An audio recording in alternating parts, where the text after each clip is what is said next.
Hello, can you see me? You just reply in the chat box yes or no or something. Such that I would be like okay to start. First of all, like which language are you comfortable in? If you are comfortable in Hindi, I can start speaking in Hindi, or otherwise we can continue in English itself. Is there anyone who is not comfortable in Hindi? Hello, good afternoon, sir. This is Shreyanshi over here. I am the co-host for today's webinar. Mr. Falat will be joining us very shortly, so we'll be starting the webinar in around 5 to 10 minutes. Till Okay. then, all the other participants can join us. And regarding the language, I think everybody might be comfortable with both the languages, so there's no Okay. problem English is actually. okay for me. I have no issue with any language. Hindi or English, Yeah, both yeah, are fine. sure. So one of the participants has already said that they're comfortable with English, so we can start with English. Okay. So are we going to wait or are we going to start now? So So we can wait for Falit for I guess 5 more minutes. okay. Let's wait then.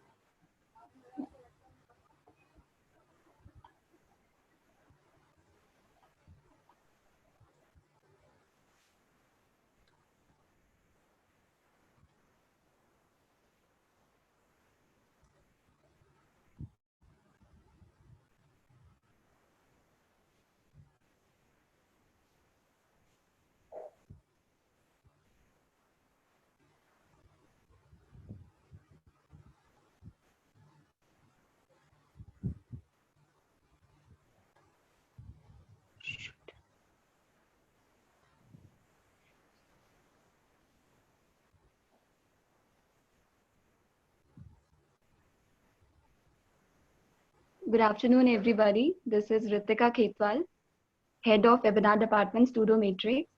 I would like to welcome all of you and our guest, Mr. Prasad Athave. First of all, I would like to introduce him. Sir is currently a CS student in IIT Gandhinagar, doing his Bachelor's of Technology. He is a very humble person, and there is no doubt he's a diligent person too. Also, about his achievement, I would like to tell he has cracked JEE Advanced with AIR 1383. He's currently now in IIT Gandhinagar. Also, he has cleared KVPY with AIR 406. There's no doubt he's a diligent person, but with that, he's also a humble being. I would like to ask Falat Bhaiya, Mr. Falat, head of Studometrics and founder president of Diplomatron, to please welcome our guest.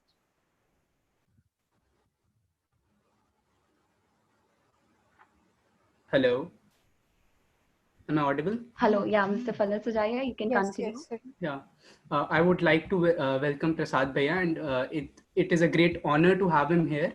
And like, I just want to convey that भैया ने मतलब एक बार हमारे कहने पर he got ready to host this webinar to help us all because ये जो lockdown का टाइम चल रहा है उसमें काफी लोग टेंस चल रहे हैं, कैसे प्रिपरेशन करें, काफी लोगों ने कोचिंग्स वगैरह ले रखी हैं, काफियों के पास सोर्सेज नहीं भी हैं, तो इस सब टाइम में उन्होंने हमारी हेल्प करने के लिए हाँ करी और हमारी हेल्प करने के लिए इतनी जल्दी रेडी हो गए. इस बात के लिए प्रसाद भैया का बहुत बहुत thank you and I hope you can continue Ritika from now. Yeah, we do have Shreyanshi Singh. She is the co-head of webinar department. So I would like Shreyanshi, please welcome our guest.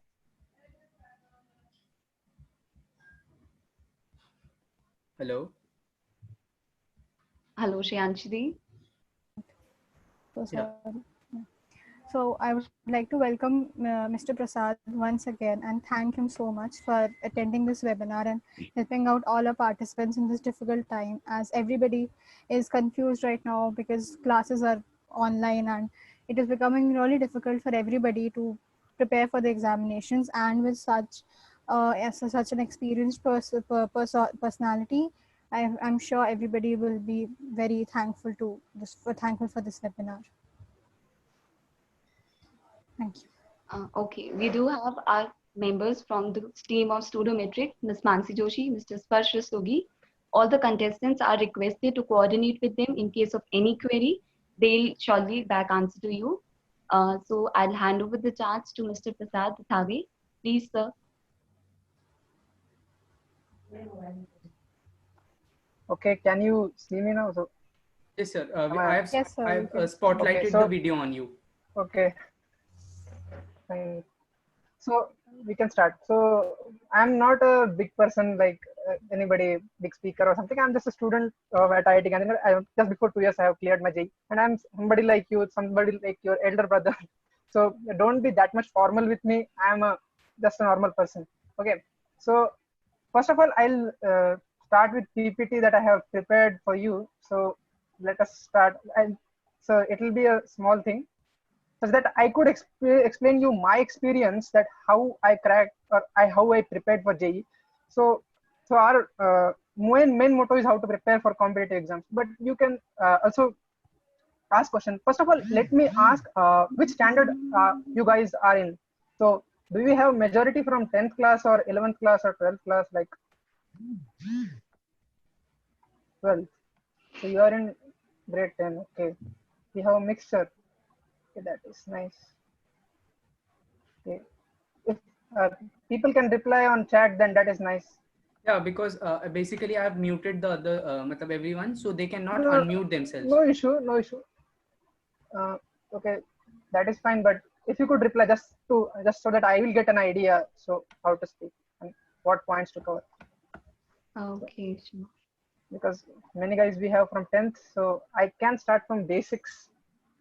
Okay, so can I have you given me permission to share the screen? Yes, sir. Yes, sir. Uh, you can call me Bhaiya. Like I'm not a big person. I'm not an elder person so much. Like just 2 years elder than you. So no issue. Okay, let us start. So how to prepare for competitive exam? That is our topic. So first of all, what are exams? You have to study something and then you have to learn it. Initially you're confused, you get some ideas and then you go and you prepare, like you just write the answers and you get the marks. But what is so special about competitive exams is that there are so many people who are running with you, so you have to be much more efficient and profound in your skills of solving the problems and all other things, so that you will be. So first of all, are you able to see my screen? I have shared the screen. Yes, sir. Yes. Master in what you are doing. Suppose you are preparing for JEE, then while if you are solving NLM problem or rotational problem, you need to be profound and perfect in each and every topic. That is the key, and that is what it makes it interesting and joyful to prepare for competitive exams and have them. So let us move ahead and so basic funda. What can be the basic funda? Like if you want to draw the key points, the like root things for our preparation, then you need a clear plan how you are going to finish the content of 11th and 12th or whatever exam you are finishing. Like suppose you are preparing for NEET, then you have syllabus of PCB, or suppose you are preparing for JEE, then you have PCM. So you should have a clear plan that in this much amount of time I will clear my syllabus, and then I will revise and master the things, and then I will practice and more practice, and I will master things much more, and then you should solve exam confidently. I'll elaborate on these things further as we move ahead. So how to plan? First of all, planning is a very critical thing. There are many slogans. I will not go into slogans that if you fail to plan, for plan for each day in your preparation. Like day one, from this day to the day which you are going to give the exam. Like suppose your exam is after 2 years, so for 2 years each and every day you should have idea and plan. Then like suppose so there should be firstly a rough division. Suppose you 80% of the time in the next 2 years you are going to dedicate for the like finishing the content. Last will be for giving the practice test. Practice tests are very critical thing while you are in for any competitive exams, because practice tests are something that give you more efficiency what you are finding. Practice tests you should give many tests as possible. So we'll get into that much more as we move. After that, you should have a monthly plan. So once you like saw that this much is material that I have to finish, so you pick up some material, pick up some books and books. Many students, what they do, they don't follow any book and they start just like this chapter is good in that book, this chapter is good in that book, so I'll take many books and not finish completely any books. That is something that is not useful. We should focus on one book or one material and then try to finish it. That is something very important and useful. So then you should have a bi-weekly and weekly plan that I will elaborate later, and daily plan something that I'll elaborate later. So what I planned that in my preparation, I planned my 70% of time for finishing the content and 25% of the time for finishing the, like, giving the tests and again and again revising things up and preparing that kind of things.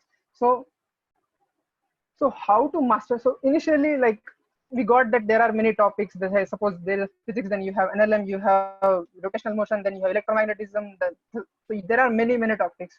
So you have to master each and every topic, and then you have to give the test based on that. And so you have to do tests, preparing the content, and solve many problems. These are the many like key things in preparing for like JEE. So Prasad भैया can we please continue in Hindi from where, क्योंकि मेरे हिसाब से ज्यादातर लोग हमारे Hindi speaking belt के ही हैं, मतलब लगभग सारे लोग, तो दे अंडरस्टैंड हिंदी, तो मेरे हिसाब से वो उसमें ज्यादा अच्छे से कनेक्ट कर पाएंगे. Okay, I am fine with any language, no issue. So देखो, मतलब कभी भी अगर तुम प्रिपेयर कर रहे हो तो तुम्हारे पास एक क्लियर आइडिया होना चाहिए, एक स्टैंडर्ड मटेरियल होना चाहिए. जैसे कोचिंग, कोई भी कोचिंग उठा लो, बेंसल उठा लो, रेजोनेंस उठा लो, या फिर एलन उठा लो, कोई भी, उसका कोई फर्क नहीं, लगभग सबके सेम ही होते हैं.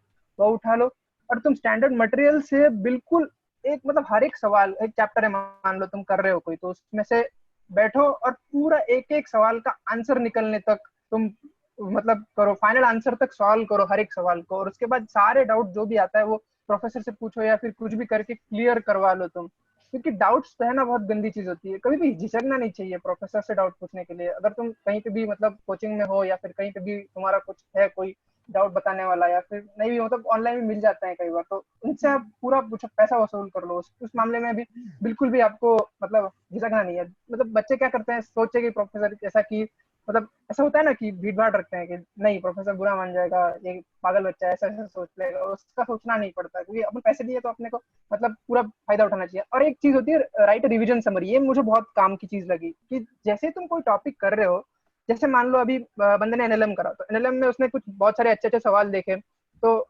ऐसा हो सकता है कि बाद में जाके उस सवाल में की जो की थिंग है या फिर ट्रिक है तुम भूल जाओ.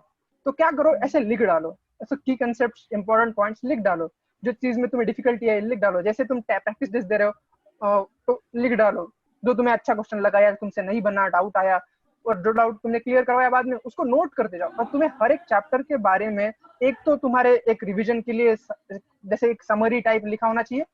उसके बाद तुम्हारे पास ऐसा होना चाहिए कि ये मेरे डाउट्स थे, ये सारे भी लिखे होने चाहिए. उससे क्या होगा, जब लास्ट मोमेंट पे जाके तुम रिवाइज कर रहे होगे चीजें, तो तुम्हें सारी चीजें याद रहेंगी एग्जाम में.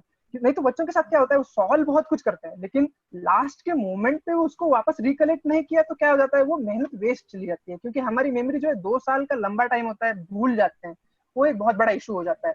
तो तुम अपनी एक और चीज, ये सब करने के साथ साथ बहुत सारे टेस्ट देते रहना. टेस्ट योर अंडरस्टैंडिंग, मतलब वीकली टेस्ट होना चाहिए. एक मेरा कैसा होता था, मैंने सेल्फ किया है प्रिपरेशन, तो मैं क्या करता था, एक वीकली टेस्ट होती थी मेरी, जिस पर मैं कुछ टॉपिक्स उठा के प्रैक्टिस करता था. अब टेस्ट का मतलब ये नहीं है कि तुमसे कोई करवाए बिठा के, तुम खुद भी कर सकते हो. जैसे तुम जैसे मान लो अभी तुम्हारा चल रहा है कोई रोटेशनल मोशन है, और तुम्हारा और कोई टॉपिक है, जैसे केमिस्ट्री का मान लो इक्विलिब्रियम है, और कोई मैथ्स का कॉम्प्लेक्स नंबर है. उठा लिए तुमने 3 टॉपिक, और 3 टॉपिक के तुमने सवाल उठा लिए बुक में से. अब ये नहीं है, मतलब रैंडमली उठा लो और करो 30 सवाल, या फिर जेईई या फिर एडवांस, कुछ भी ऐसे टाइप से तुम अपना पेपर सेट करके प्रैक्टिस कर सकते हो.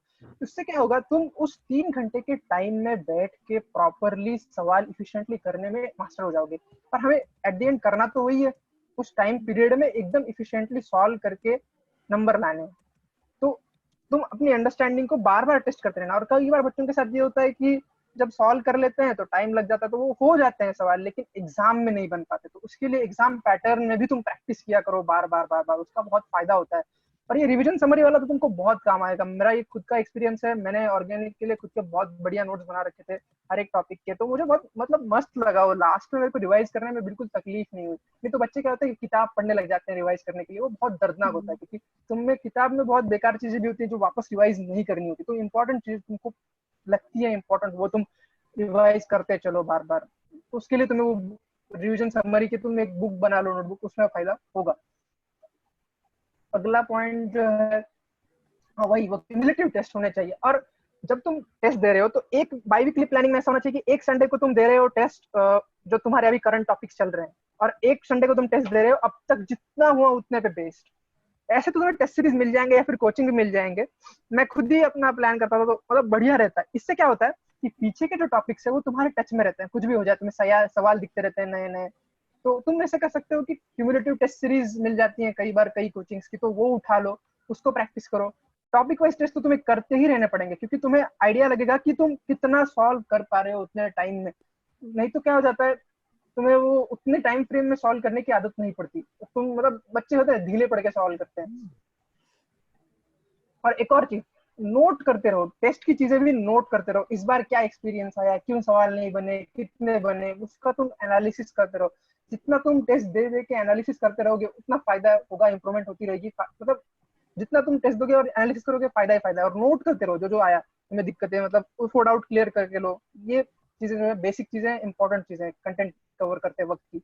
और मैं क्या बोलना चाह रहा था, एक और चीज यहाँ पे कि हाँ, हाँ सर मैं बोल दिया, डाउट क्लियर। हाँ तो आगे ये चीज हो गई। अब तुमने क्या किया, प्लान बनाया। प्लान किस तरीके से बनाया होगा कि इस महीने मतलब तुम्हें पूरा, मतलब मान लो मैंने बोला कि 2 साल का टाइम है, मैं 16 महीने में पूरा सिलेबस खत्म करूंगा, और लास्ट के जो 2-4 महीने बचते हैं मेरे पास, तो उसमें से मैं सिर्फ प्रैक्टिस पे पढ़ दूंगा और उसका रिवीजन करूंगा, फिर चेक करूंगा। ये सब मेरा रिवाइज करने का टाइम जाएगा लास्ट कुछ महीने, और मैं 16 महीने में टाइम पूरा सिलेबस खत्म करूंगा। तो 16 महीने का टाइम मैंने डिवाइड कर दिया। 16 महीने का टाइम भी डिवाइड करेंगे, और उसमें भी क्या करेंगे कि इतने टाइम में मेरे को ये टॉपिक खत्म करना है, ऐसे कर करके और मैं पूरा सा एक प्लान बनाऊंगा। फिर उसके बाद इस महीने में अगर इतना करना है तो इस वीक में कितना करना पड़ेगा, उसका भी मेरे पास एक क्लियर आइडिया होना चाहिए। तो जब तक तुम्हारे पास क्लियर आइडिया नहीं है तब तक तुम्हें दिक्कत आएगी। मतलब ऐसा दिन नहीं निकलना चाहिए कि जिस दिन का तुम्हारे पास प्लान ना हो। पूरा एक, हर एक, मैं तो क्या करता था, हर एक मंथ का प्लान बना के रखता था। जैसे ही मंथ स्टार्ट होता है मेरे पास पूरे मंथ का एक आइडिया होता था कि ये टॉपिक्स करने हैं, ये चीजें मेरे को खत्म करनी है, ये सॉल्व करना है। तो मेरा पर्सनली ये था कि मैंने बंसल का मटेरियल ले रखा था, तो मटेरियल मैं सॉल्व करता था उसका, और मैं सिंगेज भी करता था काफी ज्यादा। तो मैं उतना मटेरियल खत्म करने की कोशिश पूरी करता था। और मतलब बहुत सारे टॉपिक्स की मेरा सिंगेज छूटा था। सिंगेज मेरा सेकेंडरी था, क्योंकि मेरे को किसी किसी टॉपिक में प्रोफिशिएंसी नहीं आती थी, तो मैं एक्स्ट्रा कुछ उठाता था। तो एक्स्ट्रा भी तुम रख सकते हो, वो भी फायदा होता है। पर फिजिक्स के लिए तो एचसी वर्मा, डीसी पांडे, तो तुम मतलब डीसी पांडे कितना इम्पोर्टेंट नहीं है, लेकिन एचसी वर्मा तो होना ही चाहिए, इरोडो होना चाहिए, और कोई कोचिंग का एक मटेरियल उठा लो। तो मतलब ये फिक्स चीजें जो है वो तो सॉल्व करनी ही चाहिए। उसके बाद तुम करो फिर, और टेस्ट देते रहो, ये बहुत इंपॉर्टेंट है इतना। और फिर एनालाइज करते रहो और नोट करते रहो चीजें। ये तुम्हें क्या होगा, ये सब करोगे तो लास्ट तक तुम्हें चीजें टच में रहेंगी, तुम्हें रिवाइज करने में दिक्कत नहीं आएगी, और चीजें तुमको वापस वापस रिवाइज मतलब होती रहेंगी और दिमाग में रहेगा सब कुछ। और उसके बाद, हाँ ये मैंने बोल दिया गिव टेस्ट है। तो रिवीजन डायरी, वो जो मैं बोला था, वो बहुत ज्यादा इंपॉर्टेंट चीज है। मेरे को तो मतलब बहुत फायदा हुआ उस चीज का। और एनालाइज करते रहो। तो ये सब देखने के बाद ऐसा लगता है कि भाई ये सब तो सिंपल है। प्लान बनाओ, डिवाइड करो, मतलब हाँ मेरे को पता है इस मंथ में मेरे को ये करना है, अगले मंथ में ये करना है, और मेरा सिलेबस हो जाएगा। फिर मैं टेस्ट दूंगा, कोई टेस्ट सीरीज उठाऊंगा लास्ट मोमेंट में, और फिर जाके मेरा प्रोसेस जो है पूरा रिवीजन का ये सब कंप्लीट होगा, और लास्ट में मेरे को आराम से एग्जाम क्लियर हो जाएगा। लेकिन बहुत सारे बच्चे क्यों नहीं कर पाते हैं, दिक्कत क्या आती है, प्रॉब्लम क्या है? ऐसे मतलब ऐसे छोटा सा इमोजी डाल दिया। तो प्रॉब्लम ये है कि बच्चे मोटिवेटेड नहीं रह पाते। मोटिवेशन मतलब ये बहुत बड़ा प्रॉब्लम हो जाता है कि आज किया प्लान फॉलो, कल नहीं किया। ये चीज जल्द मतलब अवॉइड करने की कोशिश करो। उसके लिए तुम्हें क्या करना चाहिए, डेली शेड्यूल, जो मैं पहले बोल रहा था कि डेली शेड्यूल, उस पर आऊंगा मैं। तो डेली शेड्यूल तुम ऐसा बना के रखो कि तुम्हारा माइंड जो है कुकअप ना हो जाए।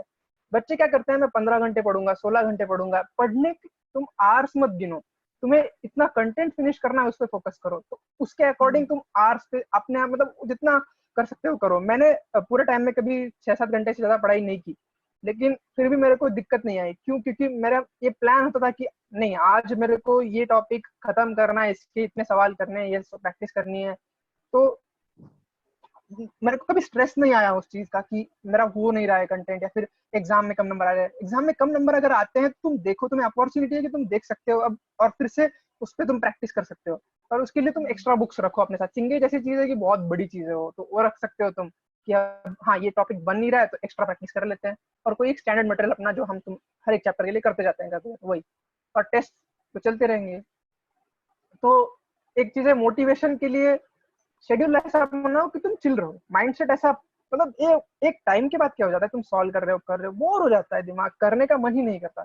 तो तुम क्या करो, दिन में का कुछ टाइम खेलने के लिए निकाल लो। अब ये थोड़ा वियर्ड लगता है कि नहीं भाई अब खेलेंगे कैसे, एग्जाम की तैयारी करना है, लेकिन वो इम्पोर्टेंट है इस सेंस में कि तुम बाद में मोटिवेटेड रहोगे वो करने के लिए तुम्हारा काम, और तुम करते रहोगे। एक चीज होती है कंसिस्टेंसी, एक दिन में 10 घंटे पढ़ लिया और दूसरे दिन 2 घंटे पढ़ लिया, उसका कोई फायदा नहीं है। कंसिस्टेंटली अगर कर रहे हो तो ही फायदा होता है। ये बहुत लंबी रेस का घोड़ा होना चाहिए। ऐसी चीजें तुमने सुनी होगी मतलब कोचिंग वालों से कि तुम्हें करते रहना पड़ता है बेसिकली, अगर तुम कॉम्पिटेटिव एग्जाम की तैयारी कर रहे हो तो मोटिवेट रहने के लिए खुद को, माइंडसेट को एकदम चिल रखो। ऐसे स्ट्रेस्ड माइंडसेट में तुम्हें एक टाइम के बाद मोटिवेशन खत्म हो जाएगा। तो बेसिकली फंडा क्या है कि तुम उसमें इंटरेस्ट क्रिएट करो, काम जो कर रहे हो पूरे मन से करो, और दूसरी चीज चिल रहा करो। मतलब ऐसे स्ट्रेस में नहीं रहना चाहिए बिल्कुल ही, मतलब बहुत गंदा होता है वो। और उसके बाद एग्जाम में सब नहीं करना और मैनेज स्ट्रेस करना। मैं उस पर थोड़ा और बोलना चाहूंगा कि एग्जाम, मतलब कई सारे बच्चे तुमने ऐसे भी देखे होंगे कि वो क्या करते हैं कि उनका टैलेंट होता है, पढ़ते हैं, सॉल्व भी कर सकते हैं, लेकिन एकदम जो एंड टाइम होता है उसमें जाके एग्जाम में हक आ जाते हैं। वो बहुत गंदी चीज है, वैसा नहीं होना चाहिए। तो एग्जाम गंदे ना हो इसके लिए क्या होना चाहिए कि तुम्हारा माइंडसेट चिल होना चाहिए। मतलब जो बच्चे चिल रहते हैं और मजे के लिए पढ़ते रहते हैं, तो मजे के लिए कैसे पढ़े, लोगों को ऐसा लगता है कि ये तो बहुत वियर्ड चीज बोल दिया बंदा, लेकिन नहीं, तुम्हें कर सकते हो मजे के लिए पढ़ना भी हो सकता है आराम से। तुम क्या करो, जैसे रोटेशन कर रहे हो तो तुम उसमें का रियल लाइफ में देखने की कोशिश करो, या फिर कोई भी उसको रिलेट करने की कोशिश करो, और जितना ज्यादा तुम उसमें एंगेज और खुद को करने की कोशिश करोगे उतना ज्यादा तुमको मजा आएगा। मतलब सोचो उसके बारे में, बच्चे ऐसे पढ़ाई की तरह मत देखो इस चीज को, क्योंकि यही ऐसी चीज है कि बहुत ज्यादा है। पढ़ाई की तरह अगर देखोगे और सीरियस होके ये पढ़ना है, उतना पढ़ना है, ये करना है, वो करना है, ऐसे ऐसे अगर करोगे तो नहीं होगा। मतलब जो टाइम का प्रेशर बना लेते हैं लोग खुद पे कि इतना 20 घंटा बैठूंगा, 10 घंटा बैठूंगा, उससे नहीं होगा। तुम कंटेंट पे फोकस करो, ये करना है मेरे को, मतलब इतने प्रॉब्लम सॉल्व करने हैं, अब ये करूंगा मैं, आज ये करूंगा, कल वो करूंगा, उसके लिए कितना भी टाइम लगे फिर करो। तुम काम पे फोकस करते रहो, वो काम होता रहेगा। अब कभी कभी जल्दी काम हो जाता है तो उस दिन खेल लो, और लेकिन ये एक चीज रखना कि 1 घंटा माइंड रिलैक्स हो हर रोज। ये बेसिक चीज है, ये जो चीजें वो थोड़ी सी डिसिप्लिन की चीजें हैं जो बाद में जाके फायदे में रहती है। अब लास्ट में क्या करना है कि जो सब तुमने डायरीज मटेरियल मेंटेन करके रखा है, और एग्जाम पेपर्स वगैरह खोने नहीं चाहिए। टेस्ट पेपर अगर कहीं पे दे रहे हो तुम कोचिंग वगैरह में, वो बहुत ज्यादा संभाल के रखना, पाइल अप करके रखना चीजें, और मटेरियल तुम्हारे पास होना चाहिए किसी भी मोमेंट पे अगर तुम्हें कोई डाउट आता है देखने के लिए। वो भी एक बहुत इंपॉर्टेंट चीज है। ये डिसिप्लिन बहुत काम आता है, मेरे को भी काम आया था। तो ये भी चीज तुम्हारी होनी चाहिए। तो लास्ट में जाके वो सब चीजें तुम एक एक चैप्टर की उठा के देखोगे, रिवीजन डायरी खोल के देखोगे, तुम्हें दिखेगा ये कंसेप्ट, हाँ ये दिक्कत वाली चीज है, ये दिक्कत वाली चीज है। तुमको सवाल सॉल्व करोगे उस पे के, तुमने टॉपिक वाइज जो टेस्ट दी थी वो देखोगे। तुम्हें चीजें जो है ना, तुम 2 साल पहले जो तुम्हारी प्रोफिशिएंसी तुमने बहुत ज्यादा सॉल्व करने के बाद थी, वो वापस मिल जाएगी। तो ये एक तरीका है कि प्रोफिशिएंसी वापस हम कैसे ला सकते हैं। तो ये 2 साल के पीरियड में तुम्हें ये सब चीजें कंटिन्यू रखनी चाहिए, उसका बहुत फायदा होता है।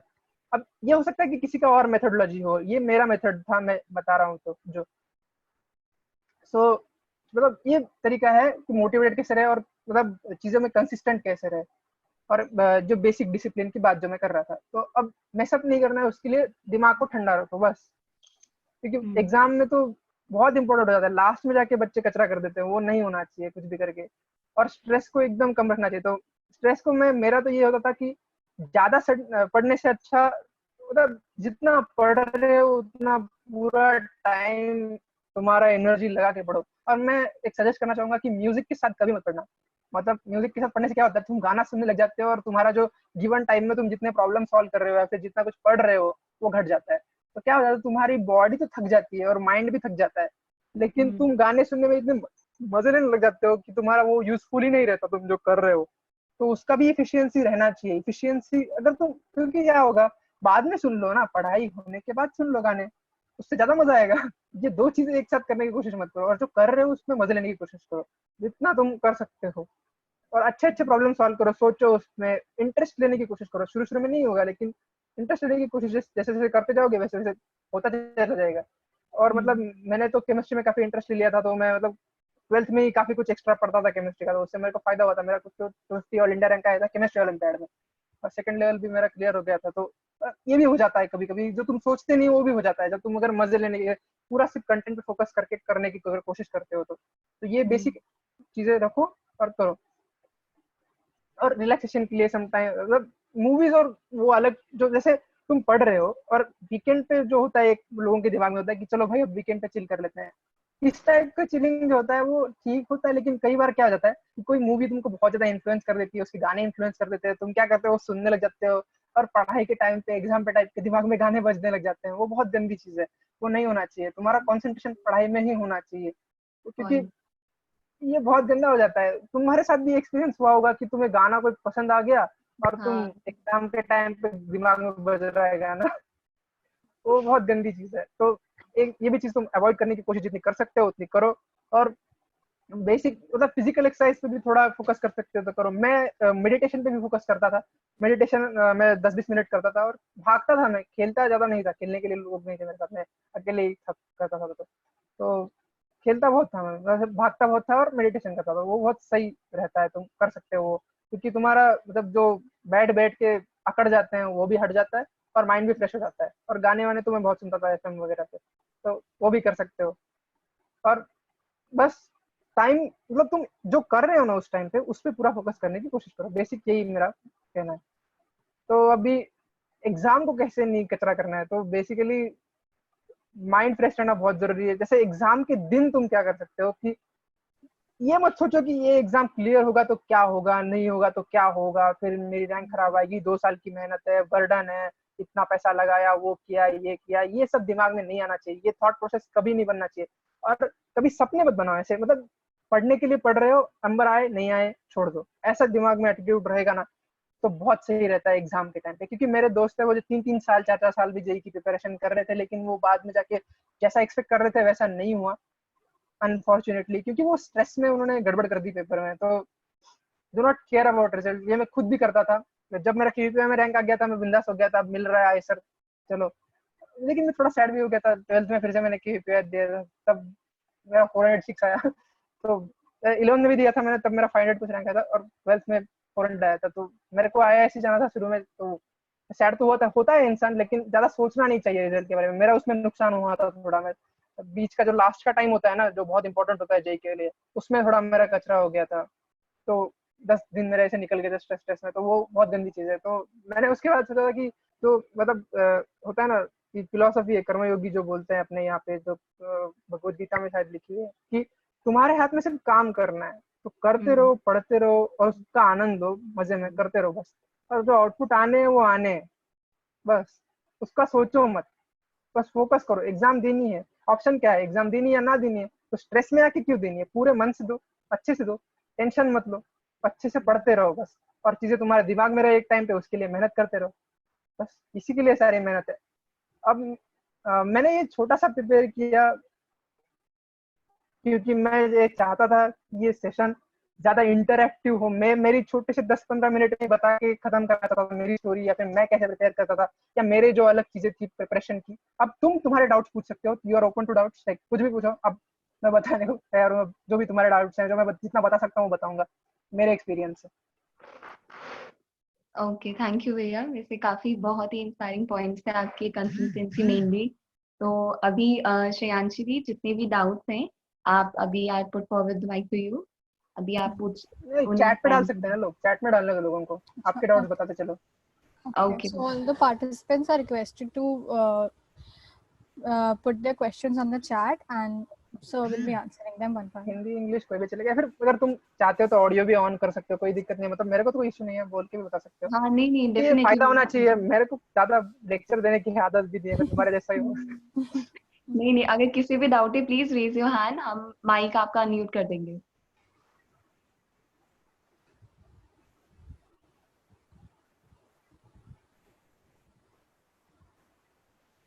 जैसे अगर 12th वाले बच्चे हैं तो तुमको भी कोई डाउट हो तो पूछ सकते हो अभी लास्ट मोमेंट पे कैसे।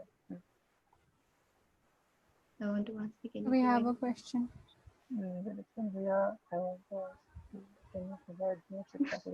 अरे यार मेरे नोट्स तो मैंने मतलब दे दिए दोस्त को पहले ही। मेरे को 2 साल हो गए, मांगने पड़ेंगे मेरे को, पता नहीं उसके पास भी होंगे, उसने भी पास कर दिए होंगे आगे। देखता हूँ मैं मिले तो। ठीक है, नहीं तो मैं फलित को भेज दूंगा, तुम्हें दे देगा वो। Definitely, if possible. हाँ कोई नहीं। हाँ, ये एक बहुत अच्छी चीज पूछी है कि how much questions per chapter are necessary और we need to focus on quality. हाँ, तो यही इसलिए मैं बोला कि इसमें क्या हो जाता है कि हमें खुद को पता नहीं चलता, तो बुक उठाने से ये दिक्कत होती है। मैं इसलिए बोला कि बुक को सेकेंडरी देखो, कोचिंग का मटेरियल उठाओ। कोचिंग वाले तुम्हारे लिए ये काम कर देते हैं। वो क्या करते हैं, तो उनके पास एक थोड़ा उन्होंने स्टडी करी होती है और फिर वो बताते हैं कि नहीं भाई, तुम्हें ये सब चीजें करनी चाहिए, ये टफ क्वेश्चन है ये भी करो, और कुछ इजी क्वेश्चन है इंट्रोडक्टरी वो भी करो, जिससे तुम्हें एक आइडिया भी आ जाएगा बेसिक कंसेप्ट का, और फिर तुम बाद में जाके डिफिकल्ट क्वेश्चन भी कर सकते हो। तो उसके लिए स्टैंडर्ड मटेरियल कोई फॉलो करो, कोई भी कोचिंग, मतलब जब सबके सेम ही होते हैं लगभग। मैंने बंसल का लिया था, मेरे दोस्त के पास रेजोनेंस का था, सब कोई भी उठा लो, एलन, बंसल, वाइब्रेंट, कुछ भी करो, बस पूरा उसको सॉल्व करो। एक उठाया तो अच्छे से करना है उसको। और तुम्हारा जो प्रॉब्लम तुमने पूछा ना कि नंबर या फिर वो, जब तक तुम्हें कॉन्फिडेंस नहीं आ जाता कि मैं इसके सवाल खुद से कर पा रहा हूँ, तब तक करते रहो। मेरा तो यही फंडा था। Okay. Managing school and JEE, अच्छा हाँ, ये भी एक बहुत इंपॉर्टेंट पॉइंट हो जाता है। स्कूल और जेई, मतलब स्कूल का टाइम जो है थोड़ा वेस्टेज टाइप ही होता है। अगर तुम्हारे स्कूल में अटेंडेंस का कोई इशू नहीं हो कि तुम अगर मतलब अटेंड करना ही है कंपलसरी, तो मतलब ट्राई टू अवॉइड स्कूल। क्योंकि स्कूल में मेरे को तो नहीं लगता कोई स्कूल बहुत प्रोडक्टिव काम करवाती होगी जेई के लिए, बहुत रेयरली करवाती है। तुम्हारी स्कूल अगर करवाती है तो जाओ, लेकिन स्कूल का तो इतना यूजफुल नहीं होता, तो अवॉइड स्कूल तो जितना हो सके। बाकी तो तुम्हें फिर मिनिमम टाइम एलोकेट करना पड़ेगा। तुम्हारा वो प्लानिंग, मैंने जो बोला था कि तुम्हें प्लान क्रिएट होना चाहिए तुम्हारा पूरा। तुम्हारे पास दिन में इतना टाइम है अवेलेबल खुद से पढ़ने के लिए, तो हाँ इसमें मैं इतना पढ़ूंगा और इतने में मेरा ये सब कुछ हो सकता है, तो उसके अकॉर्डिंग तुम प्लान करो। और मतलब ये हो सकता है कि स्कूल के पीरियड में बैक बेंचर बन के खुद का सॉल्व कर रहे हैं, ये भी कर सकते हो। तो स्कूल को मैं ऐसे समझ सकता हूँ कि तुम्हारे इसमें वो हर्डल है प्रोफेशन में। मेरा तो यही खुद का ओपिनियन है। तो जितना अवॉइड कर सकते हो करो, अगर नहीं होता है अवॉइड तो जाओ, और उसके बाद तुम टाइम मैनेज करने की कोशिश करो। टाइम इस तरीके से मैनेज करो कि ज्यादा से ज्यादा टाइम तुम खुद की पढ़ाई को दो। बस अब इसमें तो यार मतलब और कुछ है ही नहीं। मैं खुद स्कूल जाता नहीं था। ओके।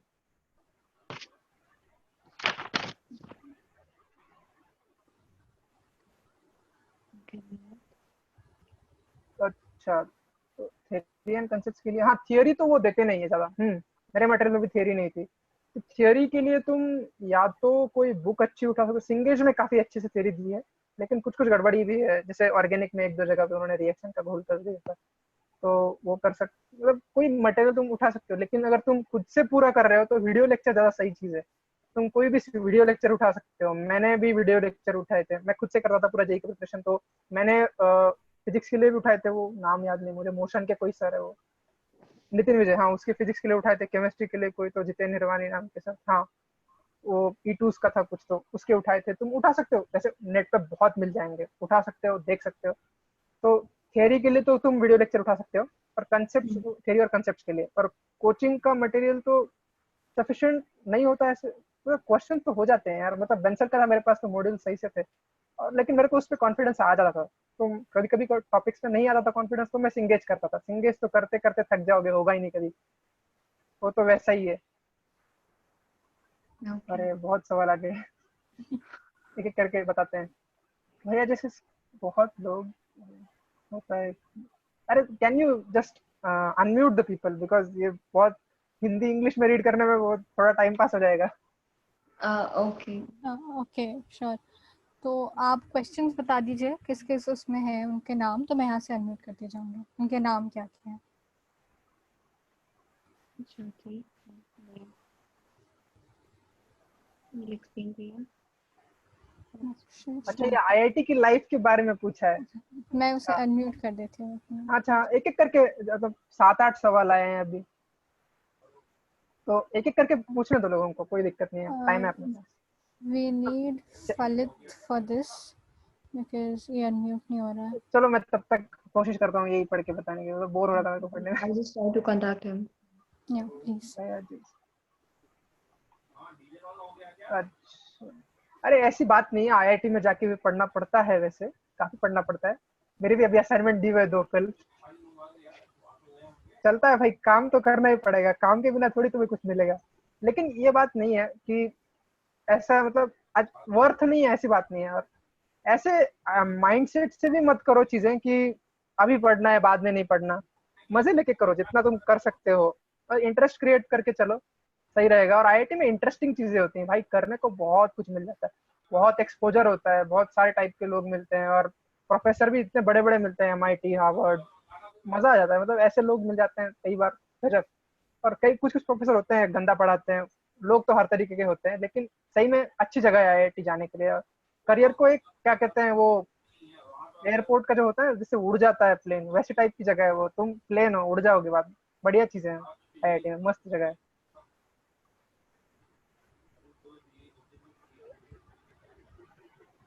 कौन सा अगला, थोड़ा स्टडी 11। ओके हाँ, अब ये होता है कई बार प्रिपरेशन में पीछे का टॉपिक वीक रह जाता है 11th का, और फिर बच्चे हो जाते हैं परेशान। तो इसमें क्या करना चाहिए, तुम्हें एक टाइम अलोकेट करो दिन में। अब तुम क्या करो, साथ में पढ़ना ही पड़ेगा तुमको, अगर तुमको उसमें कॉन्फिडेंस नहीं तो तुम्हें उसकी चीजें सॉल्व करनी ही पड़ेंगी, लेकिन एट द सेम टाइम तुम्हारे पास 12th का भी काम है, तो तुम्हें क्या करना पड़ेगा, थोड़ा खुद को स्ट्रेस देना पड़ेगा, थोड़ा काम करना पड़ेगा ज्यादा, क्योंकि तुम्हारा पीछे का थोड़ा वीक रह गया। तो तुम्हें अभी ये टारगेट रखो कि तुम अभी अपना काम पूरा करके, जितना 12th का मटेरियल तुम 11th का भी जितना सॉल्व कर सकते हो करो, मटेरियल उठा के कोई, मतलब वो सही रहेगा, तुम्हें करना ही पड़ेगा, कोई ऑप्शन नहीं है। और स्टैंडर्ड मटेरियल सॉल्व करते रहो, कोई भी एक उठा के।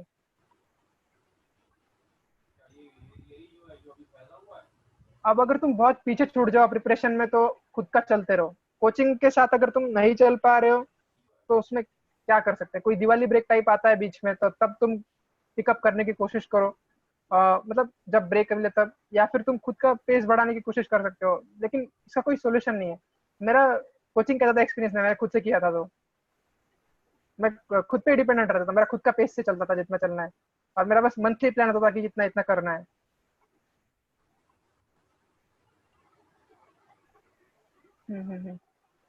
सर कुछ बच्चे मैं कोई पूछना क्वेश्चन चाह मिस रहे कर, हैं सर कुछ बच्चे पूछना चाह रहे हैं कि वो बोर्ड्स पे ज्यादा ध्यान दें या जेई पे ध्यान दें, और दोनों को बैलेंस कैसे करें, क्योंकि अच्छा हाँ, 12th में इसमें बहुत वो एक दिक्कत आ बहुत ही मतलब इम्पोर्टेंट पॉइंट है।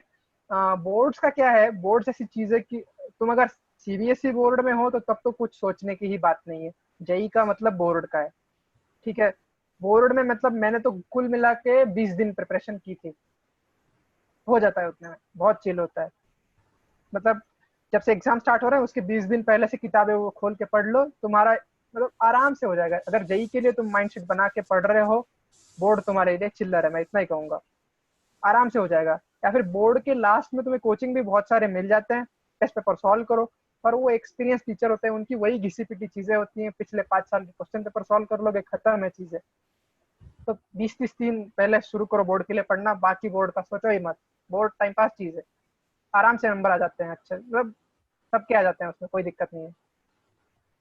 और एक और सवाल है कि ईयर ड्रॉप करना ज़्यादा बेनिफिशियल है या 12th के साथ ही पेपर देना चाहिए, क्योंकि स्कूल के साथ पेपर बच्चों तो को देते रहो, मैनेज करने पेपर में। नहीं, अगर तुम्हारा नहीं हुआ है प्रिपरेशन, 12th का एंड आ गया है और तुम्हें लगता है कि तुम्हें ड्रॉप लेना चाहिए, लेकिन 12th में अगर तुम हो तो ड्रॉप का माइंडसेट मत रखो। कोशिश ये करो कि तुम अभी के अभी जितना हो सके उतना कंप्लीट कर सको, और उतने पे ही तुम देने की कोशिश कर सको, ये माइंडसेट रखो, जितना पढ़ सकते हो उतना पढ़ो। अगर नहीं निकलता है स्कोर मन में जो चाहिए उतना, तो तुम आगे जाके ड्रॉप लो।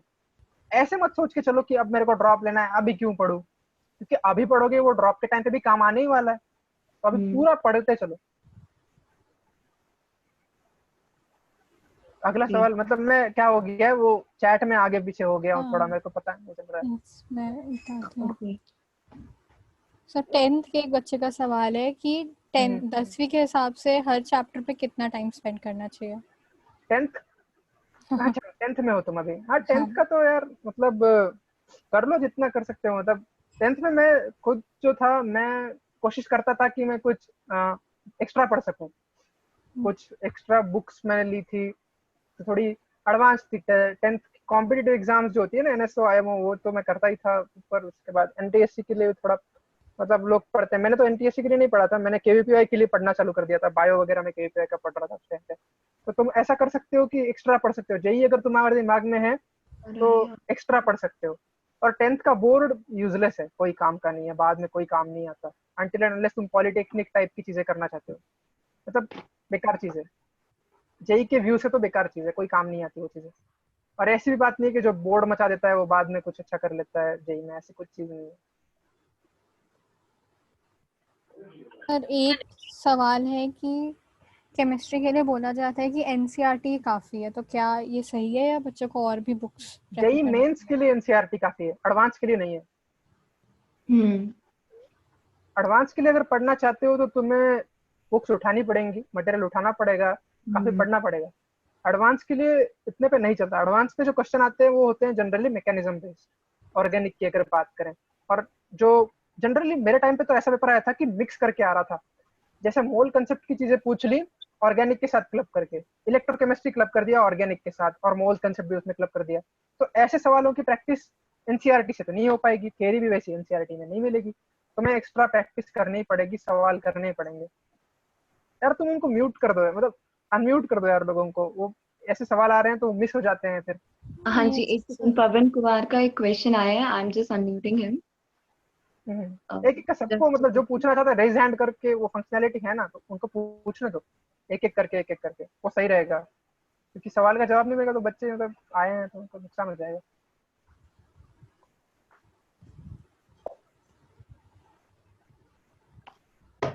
भैया what's beneficial ID, what's the difference in? Lakshya Chaudhary, just a second, I am unmuting you. एक एक करके, मतलब वो रेज हैंड करना आता है ना सबको, वो रेज हैंड करके।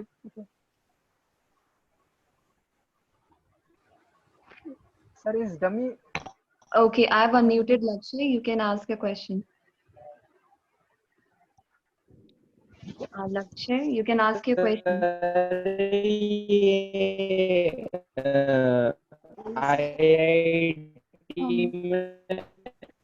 I guess there's an internet issue. आवाज नहीं आ रही है। जस्ट अ मिनट लक्ष्य।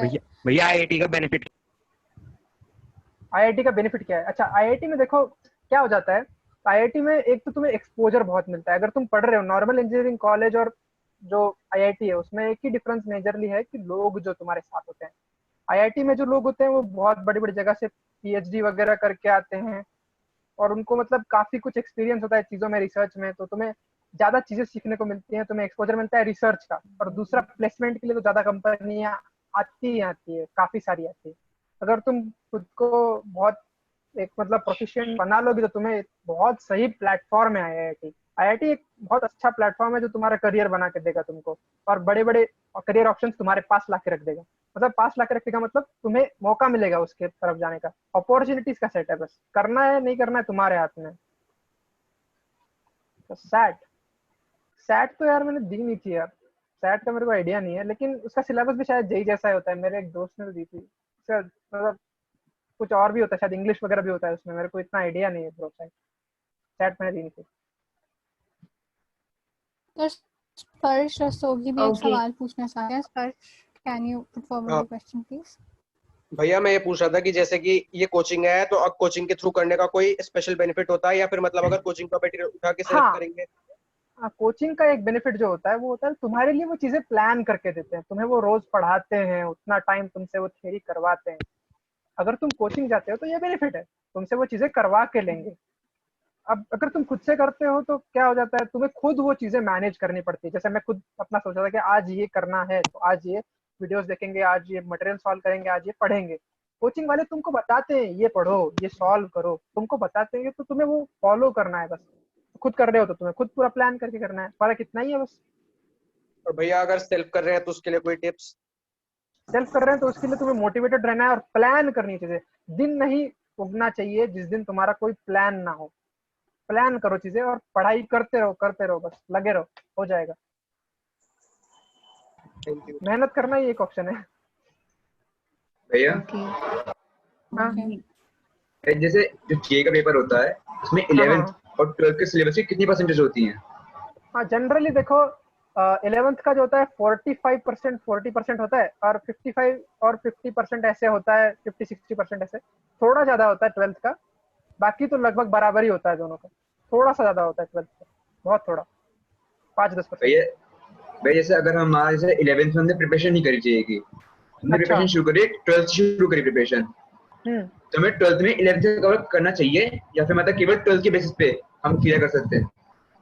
देखो 12th का अगर तुमने परफेक्ट कर रखा है तो मेंस तो हो जाएगी। देखो एडवांस में दिक्कत आएगी।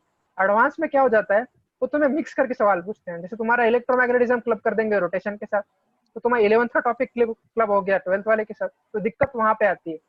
तो तुम्हें मेंस तो हो जाएगी, लेकिन एडवांस में थोड़ी दिक्कत आ सकती है। तो तुम Okay. भैया आईआईटी और एनआईटी में डिफरेंस क्या है? देखो एनआईटी जो होता है वो अच्छा कॉलेज है काफी, लेकिन एनआईटीज में जो है जनरली स्टूडेंट ज्यादा होते हैं, और मतलब प्रोफेसर जो होते हैं थोड़ा बेटर होते हैं आईआईटी में। आईआईटी की रैंकिंग थोड़ी अच्छी आती है, प्रोफेसर रिसर्च वर्क ज्यादा होता है आईआईटी में, तुम्हें ज्यादा अपॉर्चुनिटीज मिलती है आईआईटी में। और एनआईटी भी अच्छी जगह है, काफी अच्छी जगह है, एनआईटी में भी काफी सारी अपॉर्चुनिटीज मिलती है, लेकिन थोड़ा कंपैरिजन में आईआईटी बेटर है। ट्रिपल आईटी के बारे में क्या आप कहेंगे? कौन सा triple IT? Triple IT? Triple IT कौन सी? ट्रिपल आईटी बहुत सारी है। ट्रिपल आईटी जैसे हैदराबाद की अगर देखोगे तो वो आईआईटी के बराबरी की चीज है, वो बहुत मस्त जगह है। ट्रिपल आईटी हैदराबाद बता रहा हूँ, सिर्फ हैदराबाद की। बाकी जो है वो ट्रिपल आईटी दिल्ली भी बहुत अच्छी है, और बाकी जगह की ट्रिपल आईटी के बारे में मेरे को आइडिया नहीं। ज्यादातर वो जैसे वो अभी भी नए नए शुरू हुए हैं, वो तो इतने अच्छे नहीं है। Sir as a PCM student how can जो हैदराबाद वाली ट्रिपल आईटी है वो हम मेन से ले सकते हैं? हैदराबाद और ट्रिपल आईटी जेई मेंस के बेसिस पे उसका एडमिशन होता है। तो यानी कि टॉप कितनी रैंक चाहिए होगी लगभग भैया उसके लिए? लगभग तुम्हें 1-1.5 हजार के आसपास रैंक चाहिए मेंस में। 1,000 के अंदर अंदर होगी तो मिल जाएगा। आपने क्या आप स्टडी पैकेजेस यूज किए थे या फिर आपकी क्या स्ट्रेटजीज थी, कुछ वो बताइए ना। मेरा तो देखो मैंने वीडियो लेक्चर्स ले रखे थे, और वो E2s वगैरह और कुछ मोशन वगैरह कैसे ले रखे थे मैंने। और फिर मटेरियल मेरे पास था बंसल का, वो मैं सॉल्व करता था। सिंगेज का मटेरियल था मेरे पास, इसके बाद एक्सप्राइट, क्योंकि प्रैक्टिस करने के लिए एक्स्ट्रा चाहिए होता है वो। तो ये सब चीजें थी मेरे पास, तो मैं प्रैक्टिस करता रहता था। ऊपर से मेरे पास फिजी की टेस्ट सीरीज भी थी, एरन की टेस्ट सीरीज थी, तो ये सब भी मैं करता था साथ साथ बस। और मेरे पास मैंने नोट्स भी लिख रखे थे दोस्तों से, वाइब्रेंट वाले प्रोफ के वगैरह। तो मटेरियल तो मैंने इतना कलेक्ट कर रखा था थ्योरी वगैरह के लिए। आपने 12th बोर्ड का और ये आईआईटी एक साथ कैसे कोप अप किया, मतलब भैया बिट्स क्या चलाने आपका के बारे में क्या बोलोगे? हाँ भैया एक एक करके पूछो, एक एक करके पूछो, एक का होने दो फिर पूछो। स्टडी टाइम होता है, हाँ जैसा अपना स्टडी टाइम होता है तो उसके हाँ साथ हाँ। हमें स्लीप का और ड्यूरेशन मेंटेन करनी पड़ती है। तो भैया लॉन्ग टर्म बेसिस पे आपने कितनी वो रेशियो में करा था कि मतलब आपने जो स्लीप टाइम था कितना लिया था कि जिससे कोई ज्यादा इशू भी नहीं हुए थे प्रॉब्लम मैं 7-8 लॉन्ग टर्म घंटे बेसिस सोता पे? था। 7 घंटे सोता था मैं आराम से, 7 घंटे हर एवरेज मेरा यही है। तो भैया एडिकेट स्लीप फिर जरूरी है बहुत। भैया 7 बिट्स घंटे चलाने के करीब। बारे में क्या बोलोगे? हेलो, रिपीट हेलो करो, रिपीट करो। भैया मैं कह रहा हूँ फिर एडिकेट स्लीप 7 घंटे प्लस फिर जरूरी है हाँ या फिर होनी और चाहिए। रिड्यूस करके कर सकते हैं? नहीं, स्लीप रिड्यूस करने का कोई लॉजिक नहीं है, लॉन्ग टर्म में तुम्हें उसका लॉस ही होगा। स्लीप तो 7 घंटे होनी चाहिए अच्छे से, 7 घंटे लो, 7 घंटे ही, ज्यादा बहुत ज्यादा भी अच्छी नहीं है। Okay, Akram, I'll be thank you muting भैया। you for a while because और भी participants के सवाल है। हाँ पूछने दो, एक एक करके सबको पूछने दो। वृंदा, can you please unmute yourself और आप अपना सवाल पूछ लीजिए। भैया आपने एनसीईआरटी सॉल्व करी थी सारी? ना, एनसीईआरटी मैंने सॉल्व नहीं करी। एनसीईआरटी क्या पढ़ी है? थी? हाँ पढ़ी तो थोड़ी थी मैंने, वो chemistry in everyday life type के चैप्टर पढ़े थे जो सिर्फ उसी में है। ज्यादा एनसीईआरटी पे फोकस मत करो, थियरी तुम भैया अगर आपने कोचिंग वगैरह के मतलब। मैथ्स कौन कौन सी बुक से किया था? हाँ मैथ्स मैंने बंसल का मटेरियल, और फिर वो थोड़ी ट्रिग्नोमेट्री के लिए वो एसएल लोनी टाइप की चीजें की थी थोड़ी शुरू शुरू में, और फिर सिंगेज था मेरे पास, बस इतना ही। और कॉनिक सेक्शन अगर किसी का वीक हो तो वो क्या करे? कॉनिक सेक्शन में देखो प्रैक्टिस ही उसमें चाहिए। तुम सिंगेज कर सकते हो, सिंगेज में काफी अच्छे सवाल है, हो जाएगा उससे। प्रैक्टिस, मैथ्स में सिर्फ एक ही ऑप्शन है, प्रैक्टिस करते रहो। Sir, as a student of PCM, how we can prepare for KVPY? अच्छा केवीपीवाई, देखो केवीपीवाई का मैंने 11th जैसे मेरा स्टार्ट हुआ उसके बाद मैंने बायो का पढ़ा नहीं था, मैंने 10th में ही पढ़ लिया था उसका बायो का, बाद में थोड़ा रिवाइज कर लिया बस, ठीक है। तो और पीसीएम स्टूडेंट अगर हो तो ट्वेल्थ में सिर्फ तुम अगर कर सकते हो, अगर तुम्हारा बायो आईसीएसई वाला नहीं है, मतलब मेरा तो स्टेट बोर्ड था लेकिन फिर भी मैंने थोड़ा आईसीएसई वाला पढ़ लिया था, तो अगर तुम ज्यादा करना नहीं चाहते बायो वगैरह, हेट है बायो के लिए, तो तुम क्या करो कि ट्वेल्थ में केवीपीआई निकालने की कोशिश करो, उसके लिए सिलेबस जल्दी खत्म करने की कोशिश करो जेई का, क्योंकि सिलेबस सेम ही होता है, क्योंकि ट्वेल्थ का जो होता है वो सिर्फ पीसीएम पे होता है, तो 11th का मत निकालने की कोशिश करो, ट्वेल्थ में निकालने की कोशिश करो केवीपीआई, अगर तुम्हें पढ़ना नहीं है। और पढ़ना है तो तुम पढ़ो थोड़ा, फिर आईसीएसई का 10th का बायो भी अच्छा है, और एक जेनेटिक्स वाले 2-4 चैप्टर हैं 11th के बायो की बुक में शायद से, वो काफी मस्त होते हैं, वो उससे सवाल पूछ लेते हैं कई बार, वो पढ़ लेना। बहुत ज्यादा मत पढ़ने लग जाना, क्योंकि उसका अपने को ज्यादा बाद में यूज नहीं है, सिर्फ निकालने के लिए कर सकते हो। भैया जैसे 11th इतनी स्ट्रांग नहीं है, तो हमारा जो फोकस होना चाहिए वो सिलेबस कंप्लीशन पे होना चाहिए या 12th को स्ट्रांग कर रखने पे होना चाहिए? देखो यार, इसमें मतलब दोनों ही चीजें चाहिए, इम्पोर्टेंट तो दोनों ही है, तो थोड़ा थोड़ा तुम ऐसे कर सकते हो कि अच्छे अच्छे सवाल उठा लिए, 5-10 रोज कर रहे हो पुराने इसके, और तुम्हारा जो 12th का है वो कंसिस्टेंटली चल रहा है, पीछे की चीजें बस थोड़ा रिवाइज करते रहो, डाउट जो है वो क्लियर करवाने की कोशिश करो पीछे के, इतना तुम कर सकते हो वो करो, इसमें ज्यादा टाइम भी नहीं जाएगा और हो जाएगा। तो दोनों चीजें, छोड़ना कुछ नहीं है, यही कि इसमें यही दिक्कत है, एडवांस अगर करना चाहते हो तो छोड़ने का कोई ऑप्शन ही नहीं है, सारे टॉपिक्स इंपॉर्टेंट है तुम्हारे लिए, यही दिक्कत है ना, छोड़ने का सोचो ही मत कि ये टॉपिक मैं छोड़ दूंगा, नहीं, वो एक टॉपिक के 4 टॉपिक के साथ क्लब करके 4-5 सवाल आ जाएंगे, फिर खत्म, ये चीज हो जाती है जेई में, इसीलिए दिक्कत है। पूछो और पूछो, तो समझ गए ना तुम मैं क्या कहना चाह रहा हूँ? यस, हाँ जी भैया ये जो और कुछ डाउट है तो पूछो, इसमें अगर कुछ समझ नहीं आया मतलब और कुछ ठंडा चाहिए। भैया ये जो क्लब के क्वेश्चन, क्लब हो के क्वेश्चंस आते हैं डिफरेंट टॉपिक्स के, ये एडवांस में ही आते हैं खाली या मेंस में भी होते हैं? क्लब हो के क्वेश्चंस मेंस में ज्यादा नहीं आते, 4-5 टॉपिक क्लब हो के, मेंस में जनरली एक टॉपिक का एक क्वेश्चन होता है, एडवांस में ही वैसे सवाल आएंगे आपके पास। सर एक सवाल है कि दिल्ली के कोई टॉप कॉलेजेस जो मेंस से मिल जाए, जेई मेंस से, दिल्ली की कोई टॉप कॉलेजेस, एनएसआईटी है शायद से, और ट्रिपल आईटी दिल्ली भी है, वो मोस्ट कॉलेजेस है भाई, उसमें जा सकते हो, और डीटीयू भी अच्छा है, वो भी मस्त कॉलेज है, उसमें भी जा सकते हो। और तो कौन सा है, मतलब देख लो, नेट पे मिल जाएंगे आपको रिव्यूज वगैरह, कोई दिक्कत नहीं। और वो कौन सा, उसका नाम मेरे को याद नहीं है, collegepravesh.com, हाँ उस पर काफी सारे होते हैं लिस्ट, उस पर पढ़ लेना।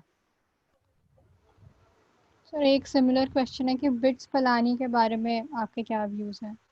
अच्छा कॉलेज है काफी, अच्छा, बिट्स पिलानी भी अच्छा कॉलेज है काफी, लेकिन उसके जो नए नए ब्रांचेस खुले हैं, बिट्स पिलानी गोवा, वो बेकार है, उसमें मत जाना, मतलब इन अ सेंस वो बाकी उसके जो कट ऑफ पे और मार्क्स पे दूसरे वाले जो कॉलेजेस मिलते हैं तो वो अच्छे हैं उससे, मतलब लोकल पुराना कॉलेज हो कोई, मतलब जैसे गवर्नमेंट के पुराने कॉलेजेस भी होते हैं ना स्टेट गवर्नमेंट, वो भी अच्छे हैं, वो अवॉइड करो, बिट्स पिलानी गोवा टाइप की चीजें, हैदराबाद भी ठीक है और वो दूसरा वाला भी ठीक है, कोई बिट्स पिलानी मेन ब्रांच तो बहुत सही है।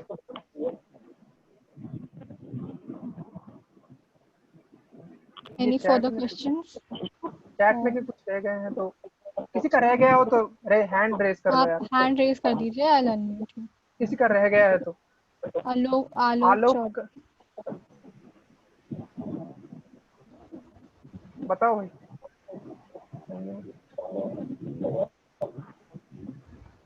और कोई सवाल पूछो।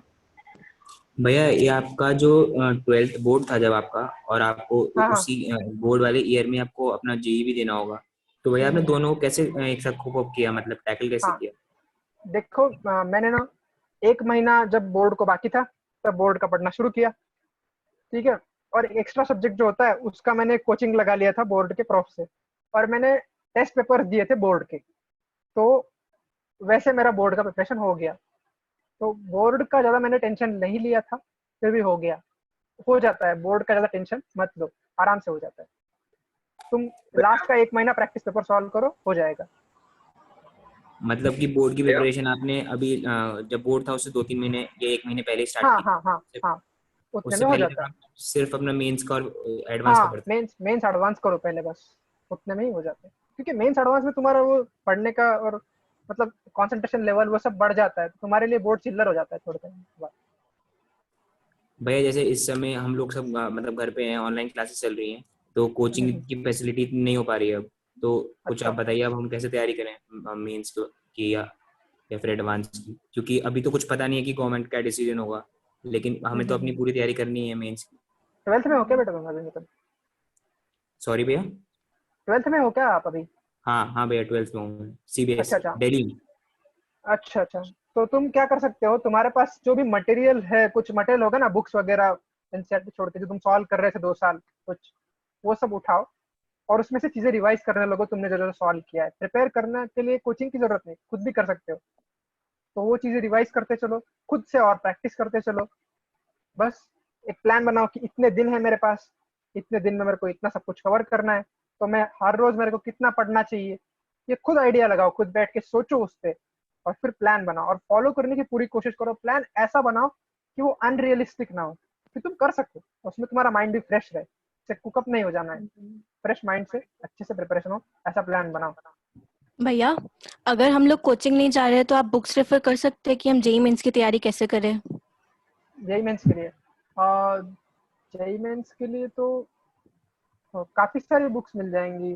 तुम कोई मटेरियल कोचिंग का उठा सकते हो, कोचिंग का मटेरियल सही रहता है, कोई कोटा की कोचिंग का उठा लो, कोई भी कोचिंग, या भैया फिर उसके लिए बुक्स के बता लिए दो बस कि सिंगेज बेस्ट है। उसके लिए डीएलपी लेनी होगी? हाँ डीएलपी कुछ भी उठा लो, कोई दिक्कत नहीं है। तुम्हारा मतलब उनके सारे वो चैप्टर वाइज क्वेश्चन पेपर मिल जाए, वो बहुत सही होता है। या फिर तुम सिंगेज उठा सकते हो, सिंगेज की बुक्स सब हो जाता है उसमें, मेंस है, एडवांस है, सब है उसमें, मतलब काफी ज्यादा क्वेश्चन है उसमें, मतलब प्रैक्टिस हो जाती है अच्छे से। सिंगेज पता होगा ना आपको? नहीं। सिंगेज की बुक्स पता कर लो, वो मस्त है। तुम अगर किसी भी बुक शॉप के पास जाओगे और जेई के लिए कि सिंगेज की बुक मांगोगे ना उसको, मेंस एंड एडवांस वाली, तो वो दे देगा तुमको। उसमें मेंस वाला भी सेक्शन होता है, वो मेंस के सवाल अच्छे होते हैं, काफी हो जाएगा उससे। Okay thank you. भैया जो 40 इयर्स जो लास्ट ईयर्स क्वेश्चन पेपर होते हाँ हैं आईआईटी वाले, हाँ, वो भी सॉल्व करने की मतलब अच्छी चीज है, वो करनी चाहिए। लेकिन 40 इयर्स का तो कोई फायदा नहीं है अभी, क्योंकि वो पुराने से सिलेबस भी थोड़े आगे लग थे और सब्जेक्टिव था पहले। तो तुम अभी कर सकते हो, रिसेंट के पेपर सॉल्व कर सकते हो, उसका फायदा होता है। बैठ के पूरे एग्जाम की तरह सॉल्व करो, फायदा। लास्ट मोमेंट में मैंने भी किए थे, फायदा होता है। भैया भैया जैसे हमने पेपर दिया तो जो रैंकिंग निकलती है, जैसे कुछ आईआईटी होते हैं जो एनआईटी से नीचे होते हैं, तो हमें अच्छा कुछ आईआईटी एनआईटी से रैंकिंग में नीचे होते हैं ना। अच्छा हाँ, रैंकिंग में नीचे होते हैं, हाँ हाँ हाँ, सही सही होते हैं। तो हमें अच्छा एनआईटी चुनना चाहिए, या हमेशा अगर आईआईटी मिल रहा है एडवांस की वजह से तो ऑलवेज गो फॉर आईआईटी? मैंने तो ऑलवेज गो फॉर आईआईटी किया था, क्योंकि मेरे को सीएस चाहिए था, कुछ भी करके आईआईटी में चाहिए था, वो फर्क पड़ता है आईआईटी लिए। लेकिन कोई फर्क नहीं पड़ता, लगभग इक्वली है वो। नई आईआईटीज जो है, जैसे मेरी वाली भी नई आईआईटी है, तो ज्यादा फर्क नहीं है, वो पुराने एनआईटीज की बराबरी से चलते हैं, क्योंकि यहाँ पे थोड़ा फंड ज्यादा आता है गवर्नमेंट का, ज्यादा अच्छे प्रोफेसर आते हैं, तो हो जाता है, सेम ही पड़ता है वो। लेकिन मैं सजेस्ट करूंगा कि पुराना कॉलेज होता है तो थोड़ा एल्यूमिनी नेटवर्क होता है, तुम्हारे वो थोड़े कनेक्शन ज्यादा बनते हैं इजीली। थोड़ा एक हमारे यहाँ पे वही एक प्रॉब्लम है, बाकी सब तो मेरे को लगता है हमारे यहाँ पे बेटर रिसर्च वगैरह है। तो तुम वो चीज सोच के पुराने कॉलेज में जा सकते हो, सही है। पुराना कॉलेज में ज्यादा बेटर रहेगा, मैं कहूँगा पुराना कॉलेज प्रेफर करो। Thank you. सर एक सवाल है कि अगर किसी को केमिकल इंजीनियरिंग करनी है आगे, तो अभी से कौन से टॉपिक्स पे ज्यादा फोकस करना चाहिए? मेरे को ऐसा लगता है कि तुम्हें अभी वो सोचना नहीं चाहिए, क्योंकि केमिकल इंजीनियरिंग अगर करनी है, तुम्हें बीटेक में जाके उसका गाइडेंस मिल जाएगा, उसका अभी से मत सोचो, हो जाएगा वो बाद में। तो अभी सिर्फ तुम जेई की तैयारी की सोचो, अभी से कोई एक्स्ट्रा तुम्हें अलग से कुछ करने की जरूरत नहीं। अगर केमिकल करना है तो सीएस करना है, अलग से कुछ करना नहीं पड़ता, जेई की तैयारी करो। भैया जैसे अभी लॉकडाउन में, तो आप कोई वीडियो लेक्चर सजेस्ट करोगे कि जो प्रिपरेशंस में हेल्पफुल हो सकते हैं? उठा लो, अगर मैंने जो किए थे वो बताता हूँ मैं। मैंने E2 के लिए थे, वो नितिन विजय सर के, और जितेन हिरवानी सर के लिए थे मैंने इनऑर्गेनिक के लिए, और ऑर्गेनिक के लिए वो कौन से थे, आरआरडी सर, हाँ आरआरडी सर का लिया था। और कोई एक मनोज सर थे मैथ्स के लिए, उसका लिया था, वो बहुत अच्छे थे, वो भी ले सकते हो। या फिर बहुत ऑप्शंस मिल जाएंगे, नेट पे भी मिल जाएंगे। मतलब हर कोचिंग ने खोल रखे हैं अपने वीडियो लेक्चर्स, वो मिल जाएंगे तुमको, और फ्री में भी बहुत मटेरियल मिल जाएगा। तो वीडियो लेक्चर्स में तुम्हें कौन सा अच्छा लगता है, जिससे तुमको समझ आता है, वो चूज करो, रादर देन। मतलब जनरली सब लोग नियरली सेम ही कंटेंट कवर करते हैं, तो ज्यादा फर्क नहीं पड़ता। तुमको कौन सा अच्छा लगता है वो देखो। मेरे वाले भी अच्छे ही थे, वो उनका भी समझ आ जाएगा तुमको, मैं बता दिया जो मेरे थे। अनिमेश प्लीज अपना सवाल पूछ लीजिए। So as a student of 10th, if we have completed our 10th math syllabus, can we give 1 hour to 11th math, or we have to practice more on 10th math? Can you repeat please? So as a student of class 10, if we have completed our math 10th syllabus, can we give 1 hour for next class or continue our 10th math? You can do that. Actually, that is a very good idea. If you want, you can start solving some basic things of 11th, or you can do the basic chapters where basic maths is taught in physics. That is a very good topic to start with for 11th, because students are not that much comfortable with the topic when they go initially, because they don't have idea about what is integration, differentiation, and teachers don't teach it very well. So you can do that thing. You can learn vectors if you are in 10th. That is something that will also help you in 10th, getting some better perspective about the things that you have in your syllabus. Or rather, you can do these things and understand the whole concept. You can do the initial topics of 11th if you have finished your 10th topics. That is nice. So in 10th, are you going to 10th, or have you finished the 10th? I'm going to 10th. So you are going to 10th. Okay, then you can do that. You can start with some initial topics of 11th class. That will be helpful. Do mechanics. That will be very helpful too. I want to self-study से correct करना पड़ता है तो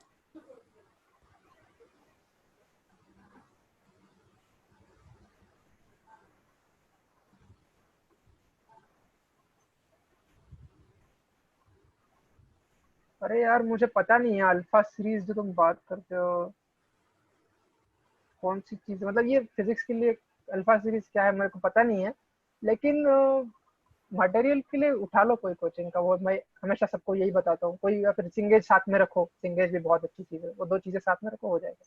और physics के लिए standard books तो पता ही है सबको, वो तो होती है सबके पास, इसलिए मैं बताता नहीं। एच शर्मा और इरोडो,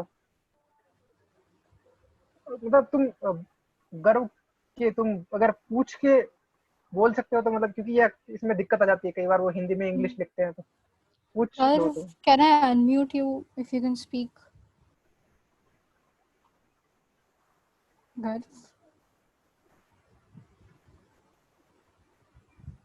सर वो उसके ऑडियो माइक में कुछ दिक्कत है तो वो अभी नहीं आ सकता ऑडियो पे।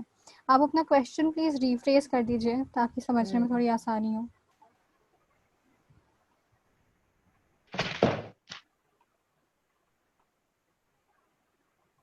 सेल्फ स्टडी से करना है तो मैंने बोला ना कि पूरा देखो सिलेबस, फिर उसको प्लान आउट करो कि इतने दिन में ये, इतने दिन में ये पूरा, और इतने महीने में मैं इतना सिलेबस खत्म करूंगा, फिर बाद में टेस्ट सीरीज प्रैक्टिस करूंगा, पीछे के पेपर सॉल्व करूंगा, बहुत सारे टेस्ट पेपर सॉल्व करूंगा, उसके लिए टाइम निकालो। और प्रिपरेशन सिर्फ मतलब कंटेंट खत्म करने के लिए टाइम निकालो, और कंटेंट जब खत्म कर रहे हो तो उसमें भी टेस्ट प्लान करो। फिर उसके बाद तुम जो कंटेंट टॉपिक है उसमें कुछ एक स्टैंडर्ड मटेरियल सॉल्व करो। फिर जो मैंने बेसिक चीजें शुरू में समझाई थी, मेरा मेथड, वो फॉलो कर सकते हो।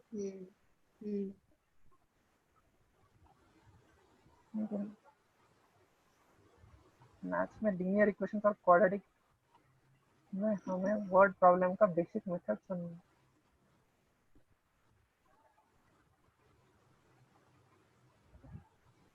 हेलो, प्लीज अनम्यूट योरसेल्फ और अपना क्वेश्चन पूछ लीजिए। मैथ्स में लीनियर इक्वेशन को 10th में प्रैक्टिस कर लो, बुक के सारे सवाल कर लो, उतना काफी। आरडी शर्मा होता है मैथ्स के लिए, वो भी सॉल्व कर लो, क्या दिक्कत है। 10th तो काफी इजी है, बाद में मजा आएगा। पूछ लो और कुछ पूछना भैया। जैसे 11th 12th में मतलब ये स्पेसिफिक बुक्स है, एसएल लोनी, आयरोडोव, ये सब, तो ये सब सफिशिएंट रहता है या फिर कोचिंग के मटेरियल से कोई एक्स्ट्रा भी बेनिफिट होता है? कोचिंग के मटेरियल से होता है ना बेनिफिट, काफी अच्छे होते हैं वो। उसमें मतलब अलग अलग टाइप के सवाल वो एक जगह पे लाने की कोशिश करते हैं, तो वो बेनिफिशियल ही होता है, कोई भी कोचिंग का उठा लो। भैया इरोडोव भी करनी चाहिए सॉल्व हमें? हाँ, जब तुम्हें ऐसा लगे कि कुछ एक्स्ट्रा करने की जरूरत है। रोटेशन के लिए मैंने की थी, रोटेशन की इरोडोव तो करनी चाहिए, और इलेक्ट्रोमैग्नेटिज्म भी थोड़ी थोड़ी करो, हीरोडो इंटरेस्ट की चीज है, अब वो करना चाहते हो तो करो, नहीं तो कोचिंग का मटेरियल या एचसी वर्मा और सिंगेज थोड़ा सा, बस है उतना। सिंगेज भी करने की जरूरत नहीं पड़ती भैया। मेंस के लिए तो नेसेसरी नहीं है ना हीरोडो, वो तो अगर हमें एडवांस। मेंस के लिए तो नहीं नहीं नहीं, मेंस के लिए तो छोड़ दो भाई, मेंस के लिए मत करो हीरोडो, बिल्कुल सुना ही नहीं है मेंस के लिए करना है तो। और पूछ लो कोई डाउट है तो। भैया आपने मतलब आईआईटी गांधीनगर में आपने क्या ऑप्ट किया है, मतलब अब आगे? कंप्यूटर साइंस एंड इंजीनियरिंग है मेरा। अच्छा, तो भैया कंप्यूटर साइंस जैसे ट्रिपल आईटी हैदराबाद वाली है उसमें सिर्फ कंप्यूटर साइंस ही है, तो वहाँ के लिए जैसे आपने बताया था अभी कि वही 1500 तक रैंक चाहिए होगी मतलब उसके लिए। हाँ हाँ अच्छा है ना भैया हाँ वो भी ट्रिपल हाँ, आईटी वो हैदराबाद? काफी अच्छा है, काफी अच्छा है वो भी, मस्त है वो। और दिल्ली वाला भैया? वो भी अच्छा है, ले सकते हो, दोनों ही अच्छे कॉलेज है।